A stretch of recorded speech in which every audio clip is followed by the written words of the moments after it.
November 7, 2025 నాటికి ఆ bank నికర విలువ 6.9 ట్రిలియన్లు. ఆ బ్యాంకులో ఉన్న డబ్బులు లెక్క పెట్టడానికి ఓ మనిషి జీవితకాలం కూడా సరిపోదు. పారిశ్రామిక వాణిజ్య బ్యాంక్ నికర విలువ పరంగా మన ఎస్బీఐ కంటే 9 రెట్లు ఎక్కువ.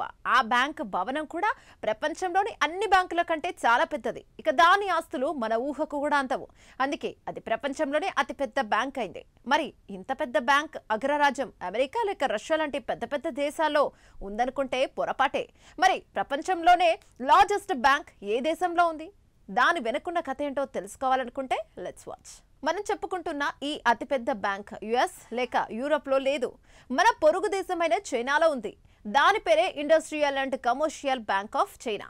దాని షార్ట్ కట్ లో ఐసీబీసీ అని పిలుస్తారు. దాని మొత్తం ఆస్తుల ఆధారంగా ప్రపంచంలోనే అతిపెద్ద బ్యాంకుగా పరిగణిస్తారు. ఇటీవలి నివేదికల ప్రకారం ఈ చైనీస్ బ్యాంక్ మొత్తం నికర విలువ సుమారు 6.9 ట్రిలియన్లుగా అంచనా వేశారు. ఈ భారీ మొత్తాన్ని భారతీయ రూపాయలలోకి మార్చడం అంటే దాదాపు 612.25 లక్షల కోట్లు. ఈ మొత్తం చాలా పెద్దది. దానిని లెక్కించడానికి చాలా సంవత్సరాలు పడుతుంది. అయితే 13 ఏళ్ల నుంచి ఈ బ్యాంక్ రికార్డును ప్రపంచంలోని ఏ బ్యాంక్ బీట్ చేయలేకపోయింది. ఒక దశాబ్దానికి పైగా అమెరికన్ లేదా యూరోపియన్ అయినా మరే ఇతర బ్యాంకు కూడా దానిని దాని స్థానం నుండి తొలగించలేకపోయింది. దీంతో 2012 నుండి ఐసీబీసీ ప్రపంచంలోనే అతిపెద్ద బ్యాంక్ అనే ప్రతిష్టాత్మక బిరుదును సొంతం చేసుకుంది. ఇక ఈ world largest bank history China ఆర్థిక చరిత్రలో ఒక ముఖ్యమైన సంఘటనతో ముడిపడి ఉంది. దీని పునాది 1970లో పడింది. డిసెంబర్ 1978లో చైనా కమ్యూనిస్టు పార్టీ 11వ కేంద్ర కమిటీ 3వ ప్లీనరీ సమావేశం జరిగింది. ఈ సమావేశం తర్వాత చైనా తన ద్వారాలను తెరిచి తన ఆర్థిక వ్యవస్థలో ప్రధాన సంస్కరణలు చేపట్టాలని నిర్ణయించుకుంది. ఆ సమయంలో చైనాలో ఆర్థిక సేవలకు డిమాండ్ వేగంగా మారుతోంది. ఆర్థిక కార్యకలాపాలకు మద్దతు ఇవ్వడానికి కొత్త సంస్థలు అవసరం.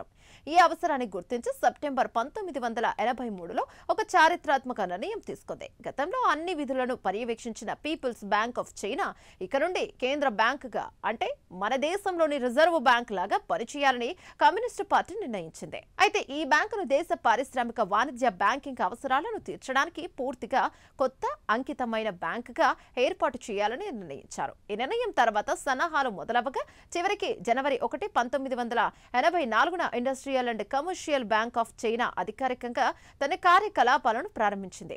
అయితే ఐసీబీసీ అతి త్వరలోనే మహావృక్షంలా ఎదిగింది. ప్రపంచవ్యాప్తంగా సుమారు 16,456 శాఖలతో నెట్వర్క్ ఉండి ప్రపంచవ్యాప్తంగా ఉన్న వినియోగదారులకు యాక్సెస్ను అందిస్తుంది. వీటిలో ఎక్కువ భాగం దాదాపు 16,040 శాఖలు చైనా దేశీయ మార్కెట్లో ఉన్నాయి.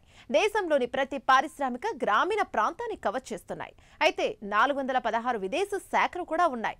ఆసియా, యూరప్, ఉత్తర అమెరికా, ఓషియానియా, దక్షిణ అమెరికా ఇలా అన్ని దేశాల్లో ఐసీబీసీ బ్యాంక్ సేవలు అందిస్తోంది. దీంతో ఇది ఇంటర్నేషనల్ బ్యాంక్ గా అవతారం ఎత్తింది. ఐసీబీసీ అనేది ఒక లిస్టెడ్ సంస్థ. అంటే ఇది సింగపూర్, హాంకాంగ్ స్టాక్ ఎక్స్చేంజీలలో లిస్టెడ్ చేయబడింది. అయితే చైనా ప్రభుత్వం అతిపెద్ద వాటాను లేదా ప్రధాన వాటాను కలిగి ఉంది. ఇక ఈ బ్యాంకుతో పోలిస్తే స్టేట్ బ్యాంక్ ఆఫ్ ఇండియా ఒక చిన్న సంస్థ. గణాంకాల ప్రకారం ఎస్బీఐ మొత్తం ఆస్తులు లేదా నికర విలువ ప్రస్తుతం 67 లక్షల కోట్లుగా ఉంది. ఐసీబీసీతో పోల్చినప్పుడు దాని ఆస్తులు 612 లక్షల కోట్లు దాటాయి. దీని అర్థం చైనా పారిశ్రామిక వాణిజ్య బ్యాంక్ నికర విలువ పరంగా మన ఎస్బీఐ కంటే 9 రెట్లు ఎక్కువ.